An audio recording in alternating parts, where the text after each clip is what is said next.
বিশ্বাস করুন, পিসি ভাইপো জেলের বাইরে আছে শুধুমাত্র দিল্লিতে মোদির সরকার আছে বলে।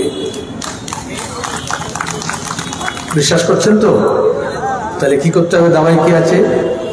নবান্ন থেকে 14 তলা থেকে চোর চোরটাদের টেনে নামানোর আগে পার্লামেন্ট থেকে বড় চৌকিদারের নামে চোরটাকে নামাতে হবে। পিএম কেয়ারের নামে লুট করেছে, ইলেকট্রাল বন্ডের নামে লুট করেছে, রাফেল বিমান কেলেঙ্কারির নামে লুট করেছে, আর মানুষকে বলেছে ধর্মের গর্ব চাপিয়ে দিয়ে তার অপকর্মকে ঢাকতে চেয়েছে। বিজেপি গত নির্বাচনের রানাফে গত 1 বছরে রাম মন্দির, ইউসিসি, 370, পার্লামেন্টের নতুন বিল্ডিং, নিজে অবতার সাজা, গুহায় চলে যাওয়া, সব করেছেন। আচ্ছা, কোনো মানুষের 56 ইঞ্চি ছাতি হয়? আপনাদের পাড়ায়, প্রতিবেশী, আপনাদের কর্পোরেশন মিউনিসিপ্যালিটি ওয়ার্ডে দেখেছেন? কোন মানুষের হয়? কুস্তিগীরদের হয়। এই যে ব্রিজভূষণ ভার্মা যখন মলেস্টেশনে কেস করলো, আমাদের কুস্তিগীররা যখন ধর্ণা দিচ্ছিল, কারণ 56 ইঞ্চি ছাতি আছে? আরে 56 ইঞ্চি ছাতি হয় মোষের, গরু, গন্ডারের, জলস্থি, হাতি, কিন্তু মিডিয়া দৌড়াতে বলবে 56 ইঞ্চি। কেউ মেপে দেখল না। মেপে দেখেছে একজন, তার নাম মমতা ব্যানার্জি। হাসির কথা নয়। সব আখগুলোকে ঢুকিয়ে দেওয়া হয়, আখ পেশাই হয়, রসগুলো বেরিয়ে আসে না, শুধু একটু কষ্ট করে চাকা ঘোরাতে হয়। এখন ওরা তো কষ্ট করে না, কেউ বলতে একটা মোটর লাগিয়ে দিয়েছে, সেই মোটর থেকে ওটা ঘোরায় আর রস সব বেরিয়ে আসে। এই রকম যাদের আঙুল ফুলে কলা গাছ হয়েছে, চিট ফান্ড থেকে, নারদা, সারদা, আলকেমিস থেকে, এই সমস্ত চুরির টাকা, শিক্ষক নিয়োগের দুর্নীতির টাকা, এই সব রসালো নেতাদের ওই রং পেশাইয়ের মেশিনে ঢোকাতে হবে। আপনাদের একটু চাকাটা ঘোরাতে হবে, রস সব বেরিয়ে আসবে। তাহলে যারা বলছে বাম আর কংগ্রেস কেন একসঙ্গে হলো, এক বললাম দেশের আগুন নেভানোর জন্য, আর এক বললাম এখান থেকে রস বার করার জন্য। একটা চাকা দিয়ে কি রস বেরোবে? দুটো লোহার চাকা লাগে, তাই তো? এই জন্য একদিকে বাম, একদিকে কংগ্রেস, একদিকে অধীর আর একদিকে সেলিম, মাঝখানে ঢোকাতে হবে একটা। আপনাদের কাজ হচ্ছে শুধু চাকাটা একটু ঘোরাবেন। আগত ভবিষ্যতে আমাদের এই প্রজন্মের, আমাদের নতুন প্রজন্মের ভবিষ্যতের স্বপ্নগুলোকে ভেঙে চুরমার করা হচ্ছে। কারণ কিছু মুসলিম ও কয়েকজনের মুনাফা বাড়াতে হবে। গোটা বিশ্বে তাই চলছে, আমাদের দেশেও তাই চলছে। লুটে খাওয়া লোকেদের সংখ্যা কম, কিন্তু লুট বেড়ে যাচ্ছে। আর কিছু উচ্ছিষ্টভোগী, তাদেরকে সৃষ্টি করা হয়েছে সেই লুটের অংশ দিয়ে। আর যারা খেটে খাওয়া মানুষ, তাদের অধিকার কেড়ে নেওয়া হচ্ছে। সে শ্রম কোড বাতিল করে দিয়েই হোক, সে কৃষি বিল নিয়ে সেই হোক, সে বিনা বাজেটে বিনা আলোচনায় বাজেট পাশ করাই হোক, অথবা বিধানসভায়, লোকসভায় দলত্বর বিরোধী আইনকে লাগু না করেই হোক, কে কখন কোথায় যাচ্ছে কেউ জানে না।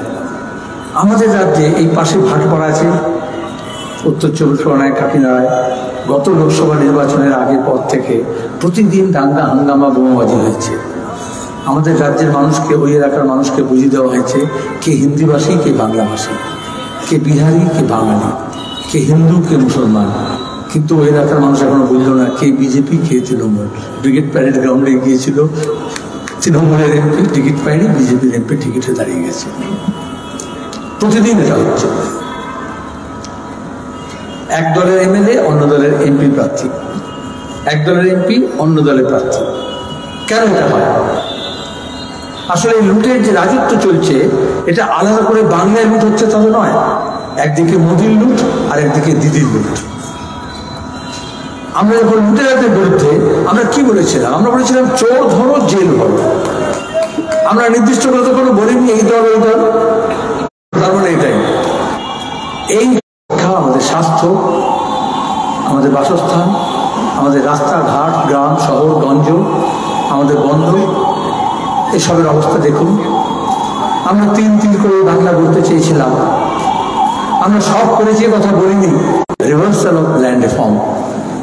আমরা বলেছিলাম জাল যাক, জল তার। যে মাছ ধরছে, পুকুর হোক, পুষ্করণী হোক, দিঘি হোক, নদী হোক, খাল হোক, বিল হোক, এখন বলছে বন্দুক যার, গুলিগোলা যার, জল তার।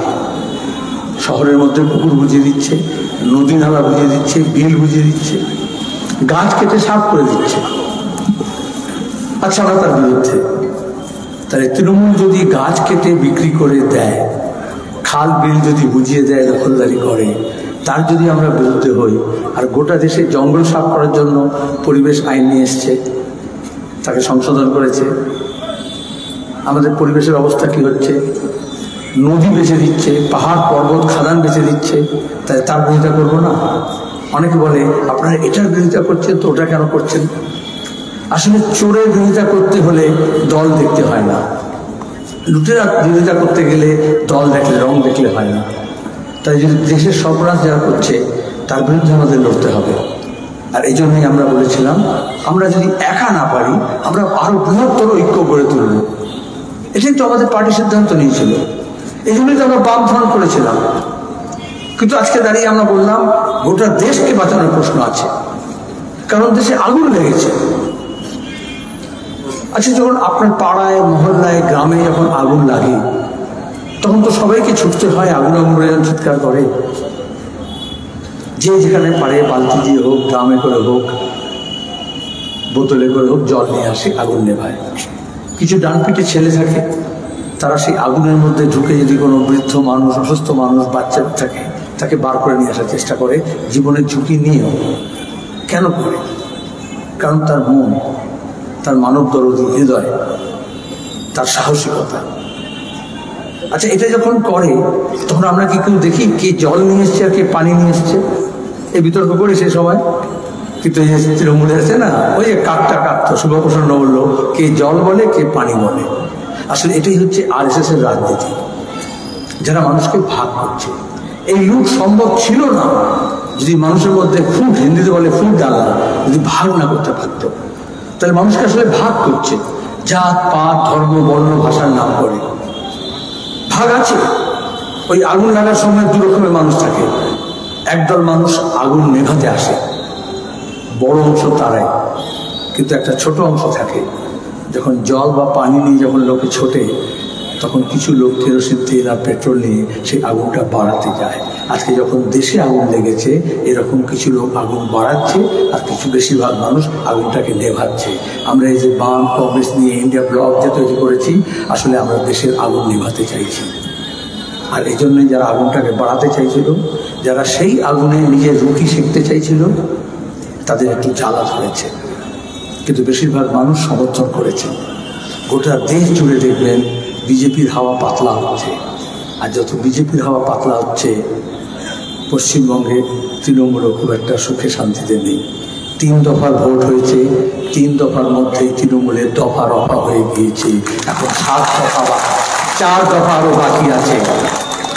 এরপরে আপনাদের বাড়ি, এক একটা বাড়ি হয় তো একটা ইনিংস হয়, তাহলে বর্তমান আপনাদের ইনিংস। বহু আন্দোলন সংগ্রামের সাথী আপনারা, বহু লড়াই, বহু আত্মত্যাগ, বহু শহীদের মৃত্যুবরণের মধ্য দিয়ে আমরা এই মাটির বুকে লড়াই করেছি। শুধু জমি লড়াই না, একজন হকার রেলে হকারি করতে পারবে কিনা, রাস্তায় বসতে পারবে কিনা, তার জন্য লাল ঝান্ডায় লড়াই করেছে। শিক্ষার জন্য লড়াই হয়েছে, কাজের দাবিতে লড়াই হয়েছে, মহিলাদের সমান অধিকার নিয়ে লড়াই হয়েছে, সংখ্যালঘুদের বেঁচে থাকার অধিকার নিয়ে লড়াই হয়েছে, আদিবাসী তপশিলি মানুষ তাদের রীতিনীতি, ভাষা, সংস্কৃতি নিয়ে বেঁচে থাকার মর্যাদার সঙ্গে বেড়ে ওঠার লড়াই হয়েছে। এখন লড়াই কি বলছে? মন্দির নিয়ে, মসজিদ নিয়ে, গির্জা নিয়ে, গুরুদ্বারা নিয়ে, ভাষা নিয়ে, জাত পাত নিয়ে, রাজবংশী আর আদিবাসী আর তপশিলি আর হিন্দু আর মুসলমান নিয়ে কোন দিকে আমরা যেতে চাইছি? মণিপুর দেখছেন না, 1 বছর 5 দিন হলো। গত বছর 4ঠা মেতে শুরু হয়েছিল মেয়েটি কুকি, প্রতিদিন দাঙ্গা হচ্ছে।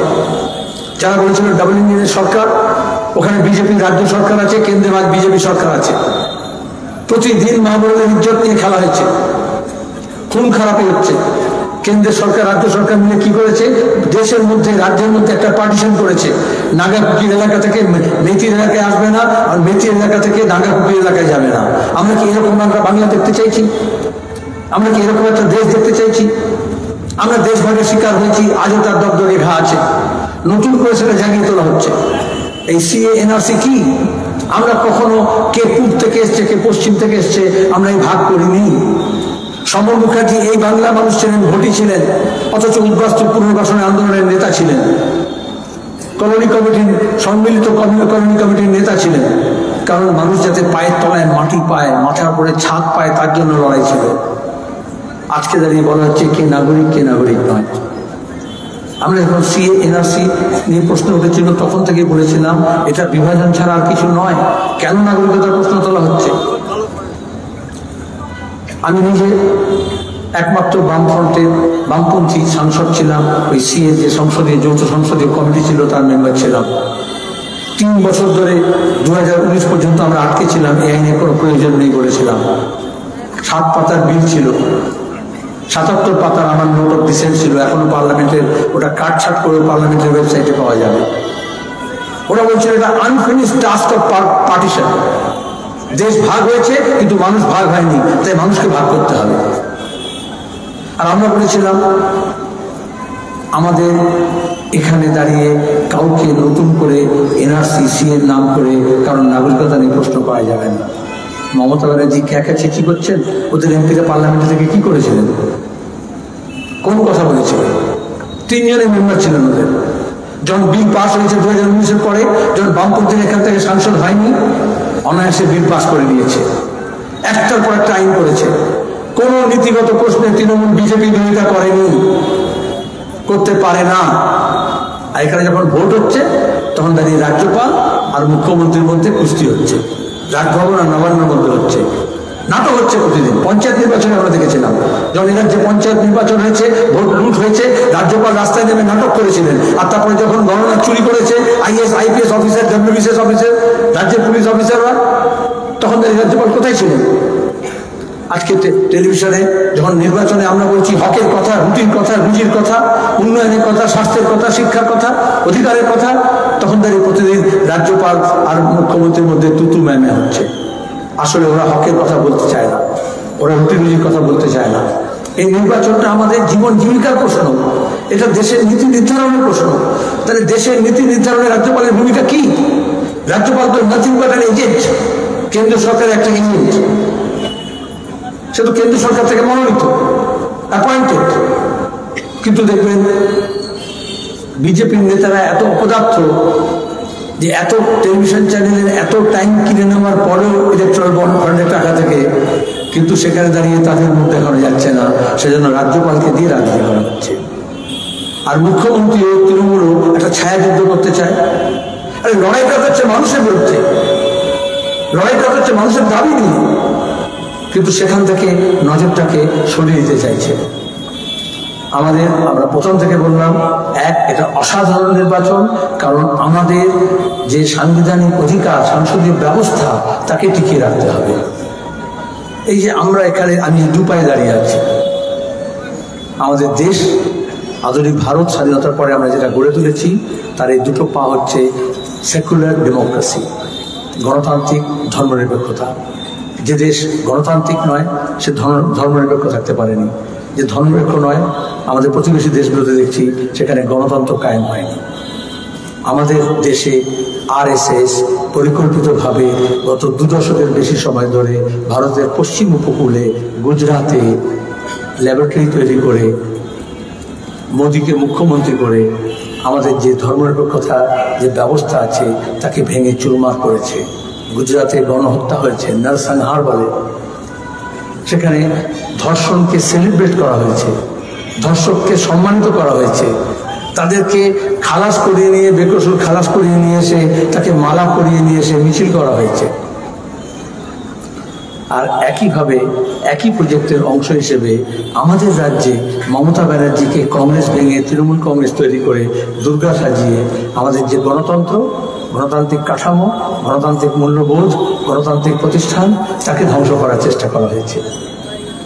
এই যে পঞ্চায়েতের ভোট লুট, পুরসভার ভোট লুট, সমস্ত ক্লাব থেকে আরম্ভ করে, লাইব্রেরি থেকে আরম্ভ করে সর্বগ্রাসী মনোভাব নিয়ে সব দখল করার যে ভাবনা, এটা হচ্ছে আসলে আমাদের গণতান্ত্রিক কাঠামোকে ভাঙা। এটা একটা বড় প্রজেক্ট, সেকুলার ডেমোক্রেসিকে ভাঙা। 2টো কোম্পানি আলাদা আলাদা কোনো 2টো প্রফিট সেন্টার তৈরি করে এক জায়গায় ধর্মনিরপেক্ষতাকে শেষ করার চেষ্টা করা হয়েছে, এক জায়গায় গণতন্ত্রকে শেষ করা হয়েছে। আর মানুষের কাছে বুজরুগি সাজানোর জন্য দেখানো হচ্ছে বিজেপি আর তৃণমূলের মধ্যে লড়াই হচ্ছে। কোনো লড়াই হচ্ছে না।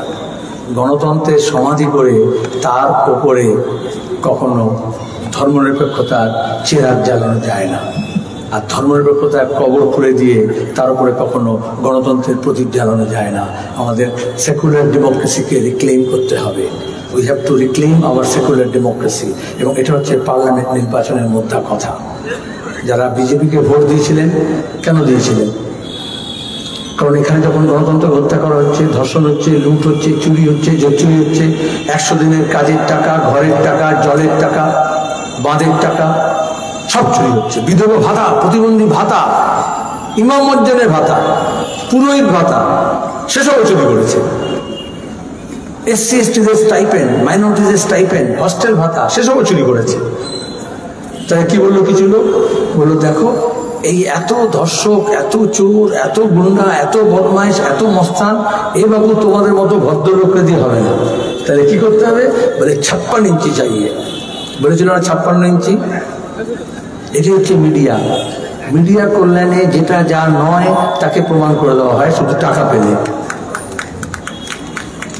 যেমন মমতা ব্যানার্জিকে সততার প্রতীক বানিয়ে দেওয়া হয়েছিল চিটফান্ডের টাকা চুরি করে, সেই টাকা দিয়ে মিডিয়া কিনে, আর তারা বলেছিল সততার প্রতীক। তেমনি দাঁড়িয়ে যে মোদির হিম্মত হয় না মণিপুরের দাঙ্গায় 1 বছরের মধ্যে সেখানে যাওয়ার, সেই মোদিকে 56 ইঞ্চি ছাতি বানিয়ে দিয়েছে। আচ্ছা, কোনো মানুষের 56 ইঞ্চি ছাতি হয়? আপনাদের পাড়ায়, প্রতিবেশী, আপনাদের কর্পোরেশন মিউনিসিপ্যালিটি ওয়ার্ডে দেখেছেন? কোনো মানুষের হয়? কুস্তিগীরদের হয়। এই যে ব্রিজভূষণ ভার্মা যখন মলেস্টেশনে কেস করলো, আমাদের কুস্তিগীররা যখন ধর্ণা দিচ্ছিল, কারণ 56 ইঞ্চি ছাতি আছে। আরে 56 ইঞ্চি ছাতি হয় মোষের, গরু, গন্ডারের, জলস্থি, হাতি। কিন্তু মিডিয়া দৌলতে বলবে 56 ইঞ্চি। কেউ মেপে দেখল না। মেপে দেখেছে একজন, তার নাম মমতা ব্যানার্জি।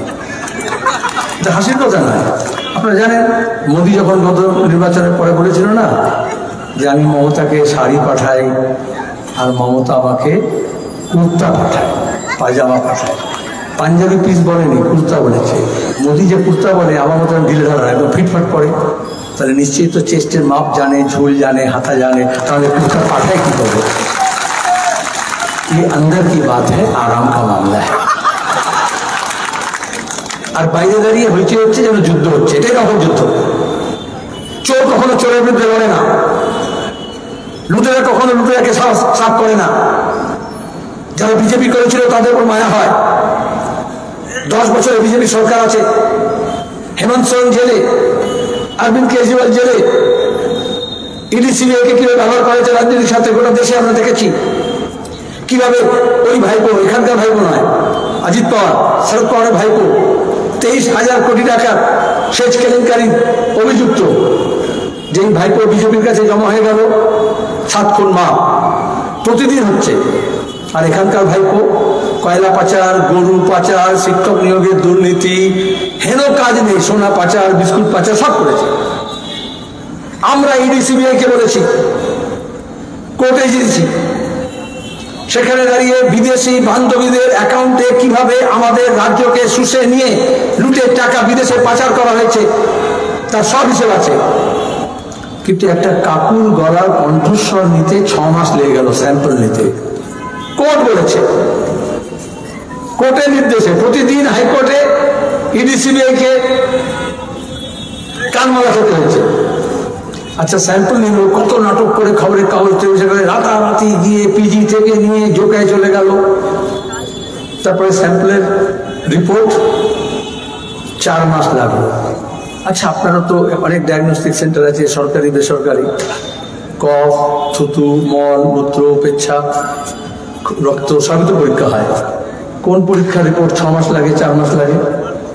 কিন্তু কাকুর গলার স্বর, তার রিপোর্ট পেতে সেন্ট্রাল গভর্নমেন্টের, মোদী সরকারের সেন্ট্রাল ফরেন্সিক ল্যাবরেটরি থেকেও 4 মাসের রিপোর্ট এলো। তার বোঝা যাচ্ছে কাকুর স্বর কত দামি। কারণ ওই গলার স্বরের মধ্যে এই আইপিএস, আইএএস এদেরকে ব্যবহার করা হয়। কার টাকা কোথায় যায়, এতগুলো শিক্ষক নিয়োগ দিয়ে এত যে দুর্নীতির কারবার বলা হচ্ছে, কিভাবে বলেছে ভাইপোর নির্দেশ আছে সব ওএমআর সিট নষ্ট করে দাও। কিভাবে বলেছে অমুককে দায়িত্ব দাও, তমুক কোম্পানিকে দাও, কোন মেশিনে, শেডের মেশিনে কোথায় সব ছিঁড়ে ফেলা হবে কাগজপত্র। যেমন চিট ফান্ডের সময় রাজীব কুমারকে দিয়ে করানো হয়েছিল সমস্ত তথ্য, যেখানে মমতা এবং তার পরিবারের আছে সেগুলো ভেঙে তছনছ করে দাও। সেই একইভাবে এই ওএমআর সিটগুলোকে নষ্ট করা হয়েছে, পরীক্ষার যোগ্যকে আর অযোগ্যকে সেটাকে মিলিয়ে মিশিয়ে দেওয়া হয়েছে। মানুষ জানতেন। আমরা যখন বলছিলাম দুর্নীতির কথা, এই আমি যখন আসছিলাম বক্তৃতা শুনছিলাম ত্রিফলা কেলেঙ্কারির কথা, তখন কোনো মিডিয়া কোনো খবরের কাগজ রিপোর্ট করেছে? তখন অনেক মানুষকে আমরা চায়ের দোকানে রাস্তাঘাটে বলেছি, শুনেছি ও করাপশন করে ইস্যু নয়, দুর্নীতি আবার খায় না মাথায় দেয়। এখন মানুষ বুঝতে পারছেন তাহলে এগুলো পর্দা দিয়ে ঢাকা হয়েছিল। ওই শিক্ষক যারা যোগ্যতা নির্ধারক পরীক্ষায় পাশ করেছিলেন, মেরিট লিস্টে ছিলেন, যাদেরকে বাদ দিয়ে নিলামের চাকরি বিক্রি করা হয়েছে, তারা যখন ধর্ণা দিয়েছিলেন তাদেরকে বারবার স্তোকবাক্য দেওয়া হয়েছিল, মিথ্যা প্রতিশ্রুতি দেওয়া হয়েছিল, তারপরে লাঠি চালানো হয়েছিল, এমনকি কলকাতা পুলিশ কামড়েও দিয়েছিল একজন চাকরি প্রার্থীকে, থানায় নিয়ে গিয়েছিল, লালবাজারে নিয়ে গিয়েছিল। আমাদের ছাত্র যুবরা, বামপন্থী ছাত্র তারা লড়াইয়ের পাশে দাঁড়িয়েছিল, আমরা বারবার গিয়েছিলাম। বামপন্থী আইনজীবীরা হাইকোর্টে নিয়ে গেল কেসটা, সুপ্রিম কোর্টে নিয়ে গেল, তদন্ত হলো কোর্টের নির্দেশে। প্রত্যেক পদে পদে হোঁচট খেয়েছে। 4 বার আমাদের সিজিও কমপ্লেক্সে যেতে হয়েছে, এডিসিবিআইকে বলতে হয়েছে তদন্তটা ত্বরান্বিত করো। এখন দেখলেন, এখন যখন বলেছে গোটা ক্যাবিনেটকে ফৌজদারি মামলা করতে হবে, গোটা ক্যাবিনেটের বিরুদ্ধে ফৌজদারি তদন্ত করতে হবে, এখন মমতা ব্যানার্জি বলছেন এবার আমি ঘুমোতে যাব। অনেকদিন ঘুমোতে পারিনি, কারণ জুলাই মাসের মাঝামাঝি পর্যন্ত স্বস্তি পাওয়া গিয়েছে। রাজ্যের মানুষকে স্বস্তি দেবেন? মুখ্যমন্ত্রী, তার ভাইপো, তার পরিবার, তার সরকার, গোটা ক্যাবিনেট স্বস্তি খুঁজছে। কোটি কোটি টাকা সরকারি কোষাগার থেকে গুণাগার দিয়ে বড় বড় উকিলকে ব্যবহার করে নিয়ে কিভাবে দুর্নীতি তদন্ত ধামাচাপা দেওয়া যায় তার চেষ্টা করা হচ্ছে। আমরা বলেছি আমরা ছাড়বো না। এই যে আঙুল ফুলে কলা গাছ হয়েছে, টইটম্বুর হয়েছে, মানে কি করে পারবেন? আর আচ্ছা, এই গরমে দেখবেন, প্রচন্ড গরমে আখের রস খায় না রাস্তার ধারে, খুবই ইন্ডিজিনাস জোগাড়ু মেশিন, দুটো লোহার এরকম চাকা থাকে, আর তার মানে রাস্তার মাঝখানে রসালো সব আখগুলোকে ঢুকিয়ে দেওয়া হয়, আখ পেশাই হয়, রসগুলো বেরিয়ে আসে না, শুধু একটু কষ্ট করে চাকা ঘোরাতে হয়। এখন ওরা তো কষ্ট করে না, কেউ বলতে একটা মোটর লাগিয়ে দিয়েছে, সেই মোটর থেকে ওটা ঘোরায় আর রস সব বেরিয়ে আসে। এই রকম যাদের আঙুল ফুলে কলা গাছ হয়েছে, চিট ফান্ড থেকে, নারদা সারদা আলকেমিস থেকে, এই সমস্ত চুরির টাকা, শিক্ষক নিয়োগের দুর্নীতির টাকা, এই সব রসালো নেতাদের ওই রং পেশাইয়ের মেশিনে ঢোকাতে হবে। আপনাদের একটু চাকাটা ঘোরাতে হবে, রস সব বেরিয়ে আসবে। তাহলে যারা বলছে বাম আর কংগ্রেস কেন একসঙ্গে হলো, এক বললাম দেশের আগুন নেবানোর জন্য, আর এক বললাম এখান থেকে রস বার করার জন্য। একটা চাকা দিয়ে কি রস বেরোবে? দুটো লোহার চাকা লাগে, তাই তো? এই জন্য একদিকে বাম, একদিকে কংগ্রেস, একদিকে অধীর আর একদিকে সেলিং, মাঝখানে ঢোকাতে হবে একটা চাকা। আপনাদের কাজ হচ্ছে শুধু চাকাটা একটু ঘোরাবেন, খুব বেশি দিন ঘোরাতে হবে না। আজকে ক তারিখ? 9 তারিখ। ভোট ক তারিখ? 13 তারিখ। 4 দিন একেবারে চুপচাপ ইভিএম এ সব ভোট, সিপিএম এ চাকা ঘুরতে আরম্ভ করে দেবে। চাকা ঘুরছে, চাকা ঘুরছে। আপনারা নিজে জানেন, আমি নিজে প্রার্থী ছিলাম মুর্শিদাবাদে। যারা বলছিল এই ভোট লুট করে দেবো, এই দখল করে নেবো, এখানে এরা মাঠে কিছু কিছু, আমি সেই সমস্ত তৃণমূলী গুন্ডা মস্তানদেরকে বলি, মমতা ব্যানার্জি নিজের ভাইপো, ভাইপো বউ, নিজের পরিবার ছাড়া আর কারো স্বার্থ দেখেন না। ফেসে গেলে কেউ নেই। সুতরাং এই ছিটকে চোরদেরও বলছি, চাচা আপন যান বাঁচা। মানুষ খেপছে, মানুষ ভীষণভাবে বিরক্ত, মানুষ ঐক্যবদ্ধ হচ্ছে, একটা নতুন বিকল্প পেয়েছে। যারা মনে করেছিল বিজেপি শায়েস্তা করবে, বিজেপি শায়েস্তা করেনি, করতে পারে না। আজকে যে বিচারপতি অমৃতা সিনহা এজলাসে বলেছেন অন রেকর্ড, ভাইপোরা তো সম্পত্তি থেকে বাড়লো, লিপস এন্ড বাউন্সের সম্পত্তি কবে থেকে বাড়লো, তৃণমূলের নেতাদের সম্পত্তি কবে থেকে বাড়লো, বিচারপতি অমৃতা সিনহা বললেন 2013-র পর থেকে, 2013 পরে কি কাণ্ড ঘটেছে? তৃণমূল তো তৈরি হয়েছে 99 সালে,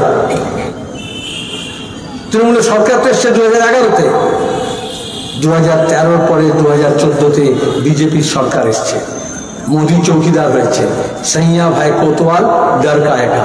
আপনাদের এখানে যদি থানেদার, আইসি, এসপি যদি নেতা নেত্রী, কয়লা পাচারকারী, স্মাগলার, গুন্ডার যদি ঘনিষ্ঠ হয়, তাহলে তার গুন্ডামি বেড়ে যায়, তার মস্তানি বেড়ে যায়, তার আমদানি বেড়ে যায়।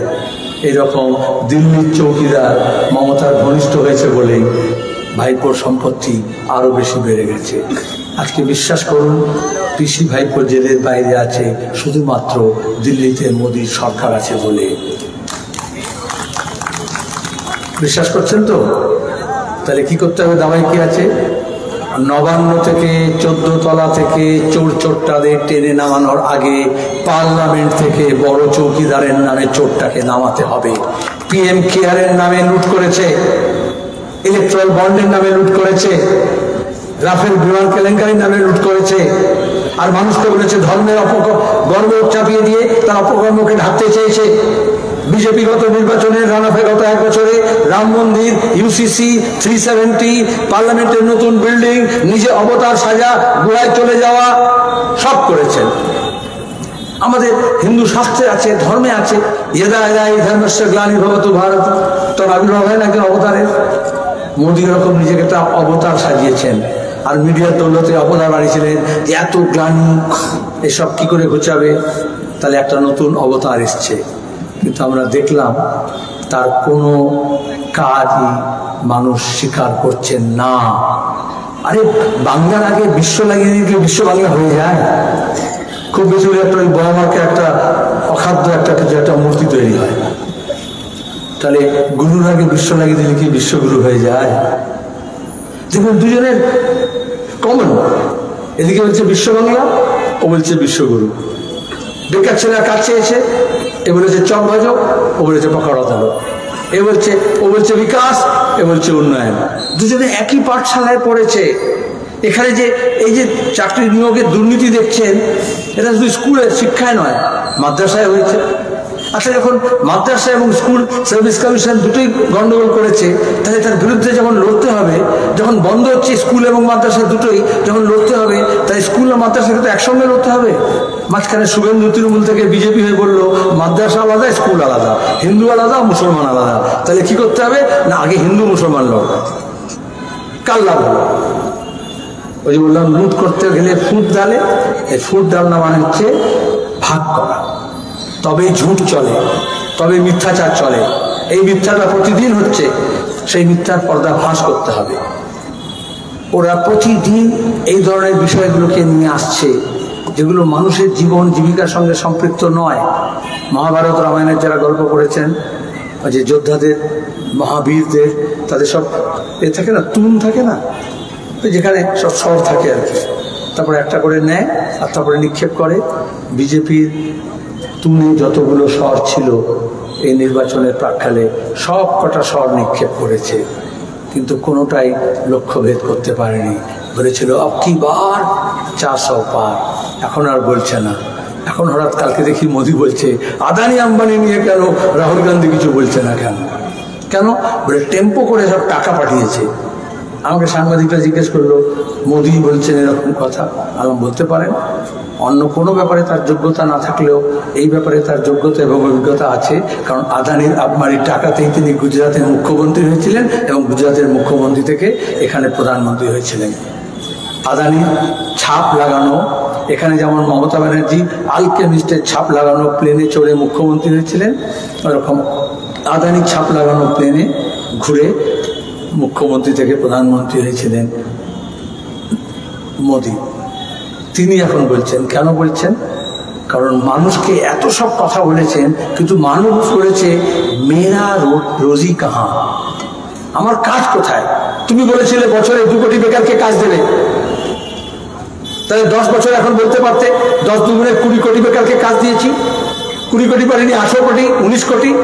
তুই বলেছিলে কৃষকের আয়কে দ্বিগুণ করে দেবো, তুই বলেছিলে 2020 পরে কোনো মানুষ গৃহহীন থাকবে না, সবার ঘর হয়ে যাবে। তুই বলেছিলে, সরকার বলেছিল, শুধু বিজেপি নয়, ঘোষিত কর্মসূচি ছিল যে সব একদম স্বচ্ছ ভারত হয়ে যাবে, কোনো নোংরা থাকবে না, কোনো ওপেন ড্রেন থাকবে না, কেউ রাস্তায় দাঁড়িয়ে বাইরে দাঁড়িয়ে পেচ্ছাপ পায়খানা করবে না। তুমি বলেছিলে যে বিদেশ থেকে কালাধান নিয়ে আসবে, कुछ नहीं तो 14-15 লাখ ইভি চালায়েগা। এখন সেগুলো বলা উচিত, সেগুলো চেপে গিয়ে এখন বলছে নতুন করে গ্যারান্টি। আরে পুরোনো মাল যা বিক্রি করেছিলে সেটার ওয়ারেন্টি শেষ হয়ে গেল, কিছু তুমি সার্ভিস করতে পারলে না, এখন আবার নতুন গ্যারান্টির কথা বলছো। এখনো কোনো কোনো ভক্ত আছে, একটা পুরোনো কথা আছে। অরুণ জেটলি তখন অর্থমন্ত্রী, আমি তখন ইউপি। আমি বললাম, ক্যা হুয়া তেরা ওয়াদা? বিদেশ থেকে কালো টাকা নিয়ে আসবে বলেছিলে 14-15 লক্ষ টাকা, 15 লক্ষ টাকা তোমাদের মোদি দেবে। এখনকার অর্থমন্ত্রীর মতো নয়, অরুণ জেটলি অনেক শিক্ষিত, মার্জিত ছিলেন। উনি বলেন, সলিম ভাই ইতনা কচ্চা নেই খেলতে হাম লোক। আমরা কি বলেছিলাম এমনি নগদে টাকা দিয়ে দেবো? আমরা বলেছিলাম खाता में आएगा। मोदी जी বলেছিল आपका खाता में आएगा, लेकिन इस देश की जनता के पास खाता ही नहीं है। खाता মানে খাতা পিতা নয়, ওই ব্যাংকের খাতা, অ্যাকাউন্ট। তারপরে জনধন যোজনা হলো, সব মহিলারা গিয়ে লাইন লাগালো, মনে হচ্ছে ব্যাংকে সবাইকে বললো জিরো ব্যালেন্সের অ্যাকাউন্ট খুলতে হবে। খুব ভালো কথা, আমরা চাই। অ্যাকাউন্ট খোলা হলো। এখনো সেই খাতা নিয়ে সকালে যখন ফজরের আজান হয়, সকালে যখন মন্দিরে ঘণ্টাধ্বনি হয়, দেবালয়ে না গিয়ে অনেক লোকজন প্রথমে খাতা খুলে দেখেন যে মোদি যখন বলেছিল 14 লাখ 15 লাখ টাকা দেবে, অন্তত 14,000-15,000 টাকা তো নিশ্চয়ই এসছে, কিন্তু সব ভোভা, কিচ্ছু আসেনি। তো যে পুরনো গ্যারান্টি ফেল করেছে সে নতুন গ্যারান্টি কেন দেবে? আর তার সঙ্গে কেন আপনি এএমসি কন্ট্রাক্ট নেবেন, অ্যানুয়াল মেনটেন্যান্স কন্ট্রাক্ট নেবেন, আবার 5 বছরের মেনটেন্যান্স কন্ট্রাক্ট কেন দেবেন? সে তো আগেই গ্যারান্টি ফেল করেছে। এই জন্য এখন দিশে হারা গোটা দেশে। এই ইন্ডিয়া ব্লক করার পরে অনেকে মনে করেছিল কেন এগুলো করছেন, অনেক প্রশ্ন এসেছিল। আজকে দাঁড়িয়ে গোটা দেশে বিজেপির হাওয়া পাতলা হয়েছে। আর আমাদের রাজ্যে তৃণমূলের উপর রাগ, ক্ষোভ, জ্বালা, যন্ত্রণা, দুঃখ বেড়েছে। মানুষ একটা বিকল্প পেয়েছে। আমরা বলছি না হেন করেগা তেন করেগা, আমরা কি বলেছি? আমাদের লড়াইটা হচ্ছে অধিকারকে ফেরত পাওয়া। আমরা যা কিছু অর্জন করেছিলাম, যেগুলোকে ওরা ধূলিসাৎ করছে, সেগুলোকে রক্ষা করব। আমরা বলেছি আমাদের দেশের সাংবিধানিক কাঠামোকে আমরা রক্ষা করব। এই সাংবিধানিক কাঠামো আমরা পেয়েছি আমাদের স্বাধীনতা আন্দোলনের উত্তরাধিকারী হিসেবে। সেখানে বিজেপি আর এসের কোনো ভূমিকা নেই। যারা বলছে কংগ্রেস আর বামপন্থী একসঙ্গে কেন হলেন, অনেক পুরনো কাসুন্দি ঘাটছে। আমাদের মত আলাদা, আমাদের পথ আলাদা, আমরা জানি। কমিউনিস্ট পার্টিতে জন্মলগ্ন থেকে কংগ্রেস দলের মত এবং পথের সঙ্গে আমরা দ্বন্দ্ব আছে, এখনো আছে, তখনও ছিল। কিন্তু এটা মতের কথা, পথের কথা। লক্ষ্য এক ছিল, ইংরেজ সাম্রাজ্যবাদকে তাড়াবো। সেখানে অহিংস পথে হবে না, সহিংস পথে হবে, এ নিয়ে অনেক বিতর্ক হয়েছে। কিন্তু লক্ষ্য এক থাকলে কোথাও না কোথাও মেলানো হয়, মেলানো যায়। আজকে দাঁড়িয়ে আমাদের লক্ষ্য হচ্ছে দেশটাকে বাঁচানো, দেশের আগুনটাকে নেভানো। কেন দেশে আগুন লেগেছে? কারণ দেশের মানুষের পেটে আগুন লেগেছে, জিনিসপত্রের দাম বেড়েছে, পেট্রোল, ডিজেল, কেরোসিন তেল, বিদ্যুৎ, জ্বালানি, খাদ্যদ্রব্য, ওষুধ, একটার পর একটা পরিবহন, সবটা ধ্বংস করে দেওয়া হচ্ছে। আমরা বামপন্থীরা বলি কাজের অধিকার, আজকে আমাদের কর্মহীন সবচেয়ে বেশি বেড়েছে, কর্মহীনতা। আমরা বলি খাদ্যের অধিকার, আজকে ক্ষুধার তালিকায় আমরা সবচেয়ে নিচে আছি। আমরা লড়েছিলাম শিক্ষার অধিকারের প্রশ্নে, আজকে দেশে সরকারি পৃষ্ঠপোষকতায় স্কুল থেকে বিশ্ববিদ্যালয় পর্যন্ত গোটা শিক্ষা ব্যবস্থাকে ধ্বংস করে দেওয়া হচ্ছে। তাহলে আমাদের তো অধিকারগুলোকে অর্জন করেছিলাম আমরা, কেন ধ্বংস, কেন শেষ করছে? কারণ স্বাধীনতা আন্দোলনে আরএসএস বিজেপির কোনো ভূমিকা ছিল না। যে যেটা অর্জন করে না সে সেটার মানে বোঝে না, অর্থ বোঝে না, সেটাকে ধ্বংস করে। আর এই জন্য দাঁড়িয়ে আমাদের সাংবিধানিক কাঠামোটা আমরা পেয়েছিলাম 190 বছরের স্বাধীনতা আন্দোলনের উত্তরাধিকার হিসেবে। বাকি সব কথা ছেড়ে দিলাম। আমরা স্বাধীনতা আন্দোলনে বলেছিলাম নানা ভাষা, নানা মত, নানা পরিধান, বিবিধের মাঝে দেখো মিলন মহান। এই বৈচিত্র্যকে আমরা রক্ষা করতে চাই। এখানেই যারা আপনারা বসে আছেন, কেউ প্যান্ট পরে আছেন, কেউ পায়জামা পরে আছেন, কেউ ধুতি পরে আছেন, কেউ লুঙ্গি পরে, কেউ শাড়ি পরে আছে, কেউ সালোয়ার পরে আছে, কেউ জিন্স পরে আছে, কেউ আমিষ, কেউ নিরামিষ। আমাদের বুলি আলাদা, আমাদের ভাষা আলাদা, আমাদের রুচি আলাদা, আমাদের রীতিনীতি আলাদা, কিন্তু তাও আমরা সবাই এক। আজকে আরএসএস যেটা চাইছে সেটা সবারকে একটা টানেলের মধ্যে ঢোকাতে চাইছে, একটা বদ্ধ টানেলের মধ্যে। এটাই ফাসিজম, এবং একটা ভয় তৈরি করার চেষ্টা করছে একজন প্রতিবেশী সম্পর্কে আরেকজন প্রতিবেশী। এক ধর্মের মানুষের বিরুদ্ধে আর একটা ধর্মের মানুষকে লেলিয়ে দেওয়ার জন্য হিংসার চাষ করছে। আপনি যদি একটা পরিবার চালান, পরিবারের যদি মাথা হন, আপনার প্রথম কাজ হবে পরিবারের সব সদস্যের মধ্যে যাতে একটা কোনো মনোমালিন্য না হয়, একটা ঐক্য থাকে, একটা সহমত থাকে। তাহলে প্রতিদিন খাবার টেবিলে, স্নানের ঘরে, শোয়ার আগে, পরে ঘুরতে ঘোরার পরে প্রতিদিন ঝগড়া ঝামেলা হবে। তার আজকে দেশের প্রধানমন্ত্রী, তার কি কাজ? দেশের এতগুলো ভাষা, এতগুলো জনগোষ্ঠী, এতগুলো ধর্মগোষ্ঠী, তাদেরকে তো সহমতে নিয়ে আসা, একসঙ্গে নিয়ে আসা। সেখানে আরএসএস এর পরিকল্পনা অনুযায়ী তিনি ভাগ করছেন প্রতিদিন। এই ভাগাভাগির বিরুদ্ধে রুখে দাঁড়াতে হবে। এটা একটা বড় প্রশ্ন। পার্লামেন্ট নির্বাচনে এগুলো ঠিক করতে হয়। আমাদের যদি দশা পাল্টাতে হয় তাহলে দিশা পাল্টাতে হবে। দেশের দিশা ঠিক করে দিয়েছে সংবিধান, ওরা সেই সংবিধানকে মানে না। দেশের পার্লামেন্ট ঠিক করে দিশা, সেখানে নীতি নির্ধারণ করা হয়, সেখানে বলছে না এমন সব লোকজনকে নিয়ে এসো যারা শুধু হাত তুলবে, কোনো আলোচনা হবে না। এই জন্যই বলেছিল বিরোধী মুক্ত ভারত। এই জন্যই মমতা ব্যানার্জি বলেছেন বিরোধী মুক্ত, এখানে পঞ্চায়েত থেকে বিধানসভা করতে হবে। আর এখানে তৃণমূল বিজেপিকে একটা সাজানো বিরোধী করেছে, আর দিল্লিতে বিজেপি তৃণমূলকে একটা সাজানো বিরোধী করেছে। সেজন্য আমার নিজের মনে আছে, যখন নাগরিকতা বিল নিয়ে আলোচনা হচ্ছে, যখন অন্যান্য বিতর্ক হচ্ছে, যখন পার্লামেন্টে আমি দাঁড়িয়ে বললাম যে নোটবন্দির সময় সবচেয়ে বেশি লাভ করেছে দিল্লিতে অমিত শাহ আর রাজ্যে শুভেন্দু অধিকারী, বলল তদন্ত হবে। আর তারপরে সুমিত্রা মহাজন বললেন, সভাপতির স্পিকার, যে সেদিন তুমি কেন সব বলছো, জানো না এরা কিরকম খতরনাক লোক, তোমাকে আর পার্লামেন্টে আসতে দেবে না। আমি বললাম अगर संसद में बोलने नहीं दीजिएगा तो मोहम्मद सलीम सड़क से बोलेगा, लेकिन जुबान बंद नहीं होगा, हम बोलेंगे। গত 5 বছর ধরে আমরা রাস্তায় লড়াই করেছি। আমরা একটা নতুন প্রজন্মকে তৈরি করেছি যারা প্রতিদিন তাদের অধিকার সচেতন হয়ে পুলিশের লাঠি, গুলি, মিথ্যা মামলার বিরুদ্ধে লড়াই করেছে। এই বর্ধমানও সাক্ষী আছে, সে লড়াই জারি আছে। এখন কাজ হচ্ছে সেই লড়াইকে, সেই লড়াইয়ের বার্তাকে সড়ক থেকে সংসদে পৌঁছে দেওয়া। আমাদের এখানে প্রার্থী আমরা করেছি, গোটা রাজ্যে করেছি এমন সমস্ত প্রার্থী যারা গিয়ে টাকা খুঁজবে না, যারা মুখ বুজে থাকবে না, যারা অন্ধকারে মুখ বুঝবে না, যারা দাঁড়িয়ে সোচ্চারে আপনার মনের ব্যথা, মনের কথা, আন্দোলনের কথা, সংগ্রামের কথা, হকের কথা, রুটির কথা, রুজির কথা, লড়াইয়ের কথা প্রতিদিন পার্লামেন্টে বলবে। আর সেখান থেকে লড়ে ভিড়ে কেড়ে আপনার হক, আপনার অধিকার নিয়ে আসবে। উন্নয়ন মানে শুধুমাত্র মোদি আর মমতার ছবি লাগানো সাইনবোর্ড না, তার জন্য পরিকল্পনা করতে হয়, তার জন্য নীতি নির্ধারণ করতে হয়, তার জন্য রসদ সংগ্রহ করতে হয়। সে কাজ আমরা করেছি। আমরা তিল তিল করে এই বাংলাকে, এই বর্ধমানকে গড়ে তুলেছি। আমরা তার সর্বনাশ দেখতে চাই না। গত 10 বছরে কোনো কেন্দ্রীয় প্রকল্প পশ্চিমবঙ্গে আসেনি। আগামী 20 বছরের জন্য পশ্চিমবঙ্গ থেকে কোনো প্রকল্প পশ্চিমবঙ্গ সরকার পাঠায়নি। যারা গাড়ি আজকে বলবে যে অমুক প্রকল্প ওখানে আছে, সেটাকে আদায় করে দাও। এই লড়াই আমাদের লড়তে হবে। হবে লড়াই। আচ্ছা, আমি দীর্ঘদিন প্রচার করে এসেছি, লড়ে এসেছি, এখন জলে ভিজে বক্তৃতা করে এসেছি, আমার আওয়াজ ভিজে হয়ে গেছে, আপনাদের তো নয়। হবে লড়াই, আছে হবে লড়াই, একসঙ্গে হবে। চোরটাদের তাড়াবো, কাস্তে হাতুড়ি তারায় ভোট দেওয়াবো। আগামী 4 দিন আপনারা একজন প্রতিবেশী আরেকজন প্রতিবেশীকে, একজন টোটো চালক প্যাসেঞ্জারকে, একজন প্যাসেঞ্জার তার গাড়ি চালককে, একজন ক্রেতা তার বিক্রেতাকে, একজন বাজার যাওয়া মানুষ বাজারের লোকজনকে, নিজের বাড়িতে আত্মীয় স্বজনকে, পাড়া প্রতিবেশীকে, একজন মহিলা আর একজন পুরুষকে, একজন ভাইরা ভাই দুই ভাইকে কাস্তে হাতুড়ি কথা বলবেন, তারার কথা বলবেন। হাতে যদি কাস্তে থাকে, হাতে যদি হাতুড়ি থাকে, তাহলে আমরা কিন্তু ফসলও তুলব আর দেশটাকেও মেরামত করব।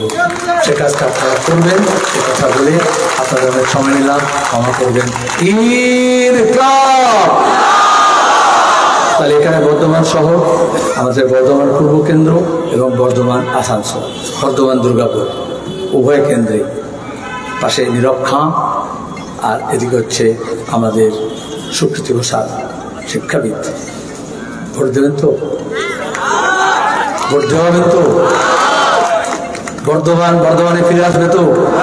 বর্ধমান যদি বর্ধমানে ফিরে আসে, বাংলার পুনর্জাগরণ ঘটবে।